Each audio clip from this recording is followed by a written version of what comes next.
नमस्कार दोस्तों, मैं वंशिका टीएनवी अकेडमी की तरफ से आप सभी का स्वागत करती हूँ। आज हम इस सेशन में बात करेंगे कि इंटरप्राइज रिसोर्स प्लानिंग क्या होती है। तो आइए इस सेशन की शुरुआत करने से पहले हम ये समझ लें कि आज हम किन टॉपिक्स पे चर्चा करेंगे। इस सेशन के अंत में आप समझ पाएंगे कि ERP क्या होता है, ERP के मुख्य प्रकार क्या हैं, ERP के बेनिफिट्स क्या होते हैं, ERP के कैरेक्टरिस्टिक्स क्या होते हैं, ERP का इस्तेमाल किन क्षेत्रों में किया जा सकता है। तो आइए हम अपने सेशन की शुरुआत करते हैं और जानते हैं कि ERP क्या होता है।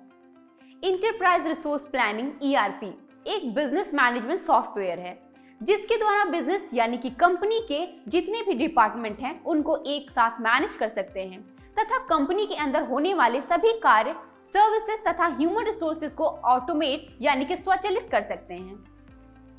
इंटरप्राइज रिसोर्स प्लानिंग का मतलब है कि इंटरप्राइज से संबंधित जितने भी रिसोर्सेज हैं उनकी प्लानिंग कैसे करनी है। इंटरप्राइज रिसोर्स प्लानिंग का उद्देश्य सही सूचना को सही समय में सही व्यक्ति को उपलब्ध करना है। किसी भी बिजनेस में छोटा हो या बड़ा, उसमें बहुत से डिपार्टमेंट्स होते हैं। Accounting, finance, HR services, inventory, customer relationship management, supply chain management, manufacturing, planning, sales, marketing तथा अन्य डिपार्टमेंट। तो ERP इन सभी को एक साथ इंटीग्रेट कर देता है, अर्थात जोड़ देता है, जिससे कि हमें एक ही जगह पर सभी डिपार्टमेंट का पता चल जाए। ERP में सभी डिपार्टमेंट का अपना अलग सिस्टम होता है, परंतु इसके द्वारा सभी डिपार्टमेंट पूरी कंपनी को सूचना यानी कि शेयर कर सकते हैं।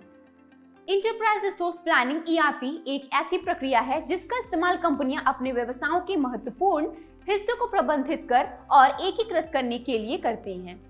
कई ERP सॉफ्टवेयर एप्लीकेशन कंपनियों को एकल प्रणाली के साथ कंपनी चलाने के लिए आवश्यक सभी प्रक्रियाओं को एकीकृत करके संसाधन नियोजन को लागू करने में मदद करने के लिए मौजूद है।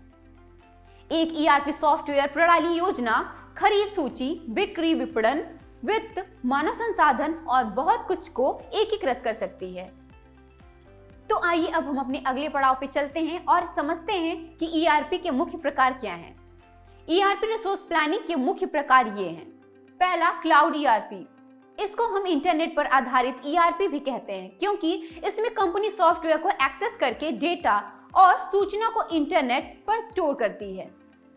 इसमें ERP सिस्टम रिमोट सर्वर पर रन होते हैं जिससे कि कंपनी कभी भी किसी भी समय किसी भी जगह से किसी भी डिवाइस से इंटरनेट के द्वारा एक्सेस कर सकती है। दूसरा, स्मॉल बिजनेस ERP। छोटे बिजनेस के लिए स्मॉल बिजनेस ERP का प्रयोग किया जाता है जो कि छोटे बिजनेस की सभी जरूरतों को पूरा करता है। इसका मूल्य भी कम होता है। तीसरा, इंडस्ट्री बेस्ड ERP। बड़े बिजनेस के लिए इसका प्रयोग बड़े बिजनेस के लिए किया जाता है तथा इसको पूरी प्लानिंग के साथ बनाया जाता है क्योंकि बड़े बिजनेस की जरूरत अधिक होती है, इसका मूल्य भी अधिक होता है। आइए अब हम जानते हैं कि ERP के बेनिफिट्स क्या हैं। इंटरप्राइज रिसोर्स प्लानिंग के लाभ कुछ इस प्रकार से हैं। पहला, इसमें सभी कार्य ऑनलाइन होते हैं तो पेपर डॉक्यूमेंट की जरूरत नहीं होती। दूसरा, एक ही जगह से सभी डिपार्टमेंट्स के कार्यों को अच्छी तरह देख सकते हैं। तीसरा, इसमें सिक्योरिटी अच्छी होती है क्योंकि प्रत्येक यूजर को सभी डेटा एक्सेस करने की अनुमति नहीं होती है। चौथा, डेटा को डुप्लीकेशन तथा इनकंसिस्टेंसी से बचाता है। पांचवा, इसका कॉस्ट यानी कि मूल्य भी कम होता है।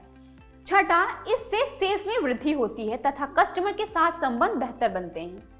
सातवां, इससे बिजनेस की फ्लेक्सिबिलिटी तथा प्रोडक्टिविटी बढ़ती है।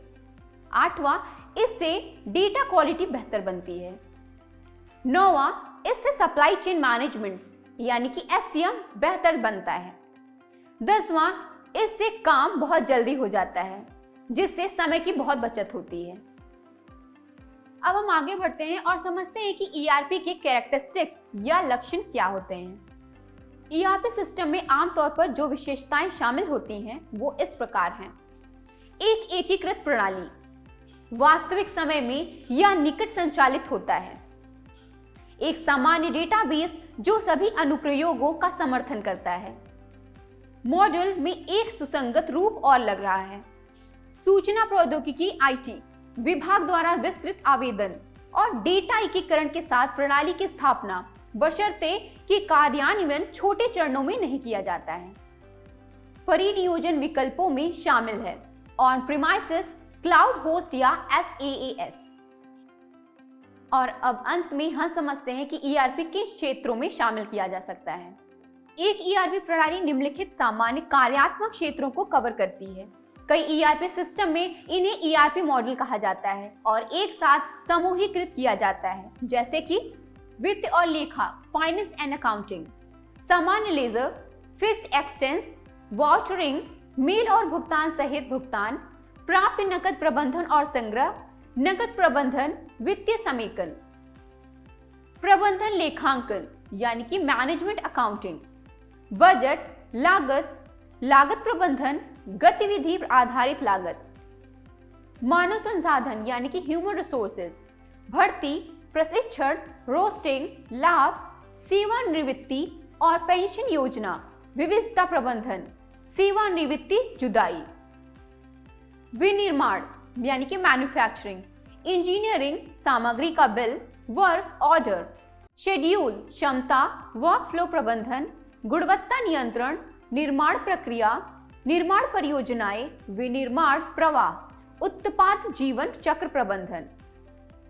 Order processing, cash, order entry, credit checking, pricing, वादा करने के लिए उपलब्ध, इन्वेंट्री शिपिंग, सेल्स एनालिसिस और रिपोर्टिंग, सेल्स कमीशनिंग के order, supply chain management, supply chain planning, supplier scheduling, product configurator, order to cash, purchasing, inventory, claim processing, warehousing, receiving, putaway, picking और packing, परियोजना प्रबंधन यानी कि प्रोजेक्ट मैनेजमेंट, परियोजना नियोजन, संसाधन नियोजन, परियोजना लागत, कार्य टूटने की संरचना, बिलिंग, समय और व्यय, प्रदर्शन इकाइयां, गतिविधि प्रबंधन, ग्राहक संबंध प्रबंधन यानी कि कस्टमर रिलेशनशिप मैनेजमेंट, बिक्री और विपणन, कमीशन, सेवा, ग्राहक संपर्क, कॉल